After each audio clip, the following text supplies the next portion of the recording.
السلام عليكم ورحمة الله وبركاته. أشما أركفوني كبديمو في جالة تمتوتو دفتوتا سيرتان الجلس وروني نور دفتن هندي كيسانو أكب نجاه جرى جيرتو سنجتا إلمان ورمو هندي كيسانو باكو مجيرتنتي أكب نجاه أن اللي نجاه كبه الحمد لله.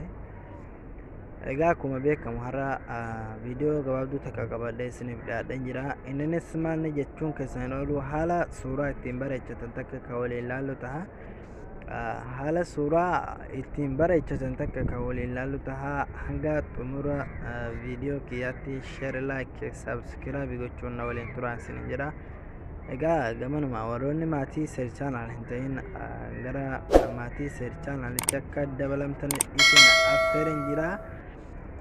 Egaa appilikeeshinii kana argachuudhaaf appilikeeshinii kun isa kaminni jechuun keessan oolu appilikeeshinii isa kana inni jechaadha. Isa 3D kaameraa footoo editor isa jedhu kana kanamoonuu lafti isin argattan pilaastorii keessan keessan isheentanii jechaadha. Egaa pilaastorii keessan keessa isheentanii booda haala kanaan bakka sarchii kanarratti 3D kaameraa footoo editor gootanii barreessanii jechaadha. Kaameraa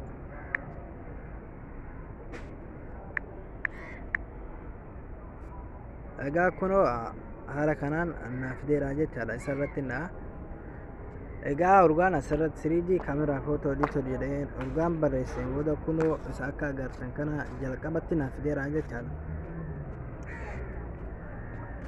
Egaa haala kanaan urgaanaa dhufeen booda isinni buufatanii jecha amma waan hin buufadhee qabuufuu ooppiin jedheetuma itti isheenaa. Egaa urgaan itti isheeneen booda haala kanaan isinii dhufaa jechaadha. Haala kanaa isinii dhufaa. Egaa haala kanaa isinii dhufeen booda fakkeenyaaf mee asirratti dhoonee ilaaluuti suuraa ni fudhannaa jechaa. Kun amma gaalarii keenya keessatti nu gasheeraa jechaadha haala agartan kanaanii. Egaa haala kanaan gaalarii keenya keessatti nu gasheen booda bakka suuraa qabnu isa suuraa keenya irratti dho'inaa jecha suuraa bareechisuu feenu san irratti dho'inaa. Egaa asirratti irratti dho'ine booda suuraa ni filannaa jechaadha. Suuraa bareechuu feenu sanii fakkeenyaaf meen amma isa kamirratti dhiyeessin agarsiisu. Fakkeenyaaf kanuma jawaar kanas sin agarsiisa. Isin jawaar kanarratti dhiyeessin agarsiisa. Egaa haala kanaan urgaa suuraa sanirratti dhiyeessin booda haala kanaan isinii fidaa jechaadha. Haala kanaan urgaa isinii fideen booda waan kana keessaa filattanii hin ilaaltanii jechaadha. Waan isinitti bareede isin filachuu dandeessanii jechaadha. Kana ani numas sin agarsiisa malee isinuu isa bareedaa ni beektanii isa isinitti bareede kunoo kanaama haala kanaan irratti tolfachuu dandeessanii jechaadha. Fakkeenyaaf manicha yoo qayyaruu fedhu asirratti dha'a jechaadha. Fakkeenyaaf amma isa kamirratti dha'uuti. Fakkeenyaaf kanatti bareede takka azima dheetuma sin agarsiisuu dhufaatiin irra dhiyeessin agarsiisaa jechaadha. Fakkeenyaaf nama kanarratti dhiyeessin agarsiisu. Egaa haala kanaan isinii dhufeen booda kunoo haala kanaan irratti tolchattanii akka ajaa'ibaatti isiniif tolaa jechaadha. Fakkeenyaaf haala kanaan isinii urgaa isiniin dhufeen booda yoo suuraa kana jijjiiruu yoo feetan ol dhuftanii bakka footoo bakka jedhu kanarratti ni dho'itanii jechaadha asirratti. Egaa urgaa haala kanaa irratti dho'itanii booda suuraa gaalarii keessan keessaa qabdan ni filattanii jechaadha. Ammas akka itti galchuu feetanii haala kanaan urgaa dho'itanii booda ni filattanii jechaadha. Fakkeenyaaf suuraa jawaaraan amma kanum biraa mee itti anaqu. Egaa urgaa haala kanaan asiin itti isheentaniin booda immoo haala kamiin jalatti dabarsina isa jedhuuf dhiifamaa akka jalaa kana immoo jalaan balleessinin tura amma nan balleessaa jechaadha. Kunoo X kanan dhahaa jechaadha. Bakka X kanarratti dhaha.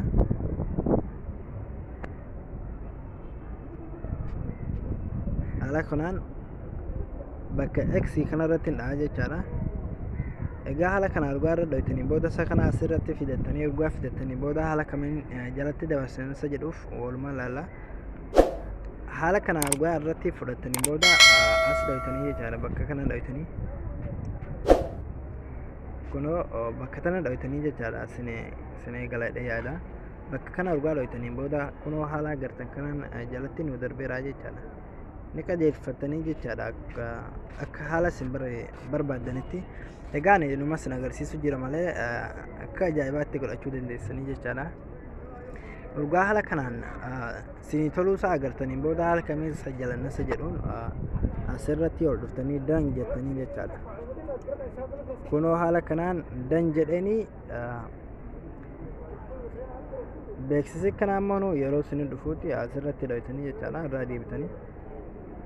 Egaa kunoo suuraa isa kana sajjalanneerraa jechaadha. Kana sajjalanneerraa fakkeenyaaf amma kan biraa hoo manni kan biraa sun maal nu fayyada isa jedhuuf inni kun immoo maal nu fayyada isa jedhuuf kana irratti mee irra dhoyinee ilaallu. Kana irra dhoyinee urgaa ilaalleen booda fakkeenyaaf suuraa akkanumaan amma sajjala kana irratti hin dhaha. Mee amma kan isuman amma ofii kiyya dalage kana irratti dhiheetiin walii ilaalaa jechaadha.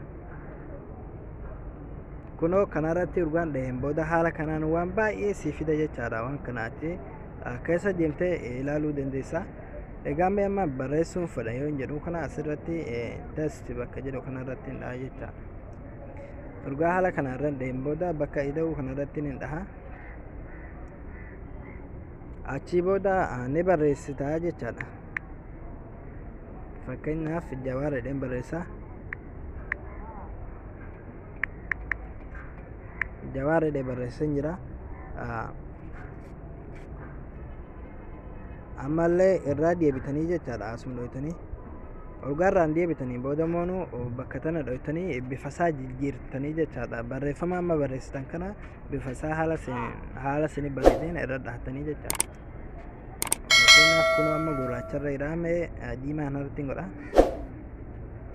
Adii kanarra ture diimaa kanarrattis haala kanaan jijjiirachuu dandeessanii. Amma fakkeenyaaf kanuma irratti adiisu urgaa haala kanaan irra dhiiseen booda bakka barbaaden kaa'aa jechaadha. Isin amma akka feeten jettanii barreessuu dandeessanii. Fakkeenyaaf asirratti raayitti bakka jettan irratti dhahaa jechaadha. Egaa haala kanaan dhaheen booda ammallee mee kan kanaaf hin dheeraa jechaadha. Waan biraa immoo wanta dalaguu feetan keessa deemtanii isin ilaallachuu dandeessanii. Mee kun immoo maal nu fayyada irratti dhoyineeti. Urgaa irra dhoyineen booda kun immoo maal nu fayyada isa jedhuuf kunoo walumaa ilaalaa jechaadha. Kun immoo gara gaggalchuufaa duubee waan hunda of keessaa qabaa jechaadha. Amma akkana fa'aa kunoo haala amma agartan kana yommuu isiniin taane as dhoytanii irra deebitanii yommuu haala kanaan bareedaa tan irratti kanatti dhoytanii